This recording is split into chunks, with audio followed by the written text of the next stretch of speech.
Dnes sa pozrieme na unboxing tohto zdroja. Je to zdroj značky Aprox. Kvalita zhruba tých 20 €. Pravte si o tom svoj názor. Zdroj má 500 W. Je balený v takejto krásnej oranžovo-bielej krabičke. Má 12 cm ventilátor.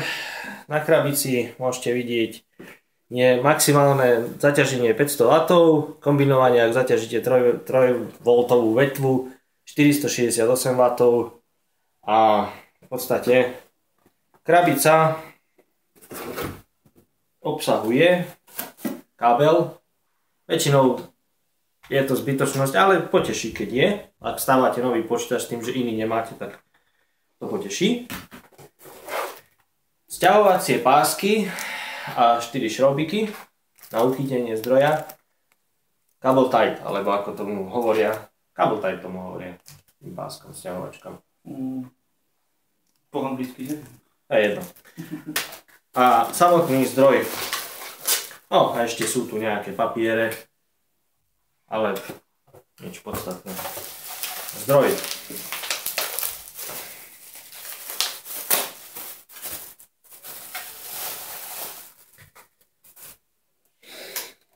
Kvalitka. Zdroj obsahuje červený ventilátor, čierno-červený dizajn, celkom elegantný. Má 24-pinovú vetvu, to je v podstate štandard v dnešnej dobe.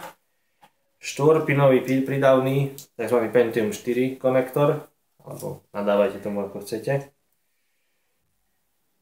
SATA porty.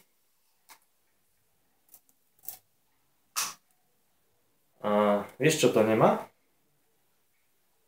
Čo? 6 na grafiku nemá. Nepotrebujem. Som vravel. No. Čiže má v podstate Molex, 2 kusy pre pripojenie starých mechaník, starých diskov alebo redukcií. Má konektor na disketovú mechaniku mini Molex a má SATA konektory, má 3. Pokiaľ nepotrebujete stavať niečo výkonné alebo viete, že budete ten počítač upgradeovať v najbližších 2 rokoch, myslím si, že zdroj by mohol tie 2 roky v pohode utiahnuť. Každopádne máte na to záruku, čiže a ešte som zabudol vypínanie, zapínanie, núdzový vypínač v podstate prepínanie napätia. Neodporúčam prepínať u nás na 115 V, lebo no, ak máte radi ohňostroj, tak v takom prípade. Takže to bude z dnešnej epizódy všetko. Pokiaľ sa vám video páčilo, dajte like, ak sa vám nepáčilo, dajte dislike. Nezabudnite prihlásiť odber, komentáre čakáme dole a vidíme sa na budúce.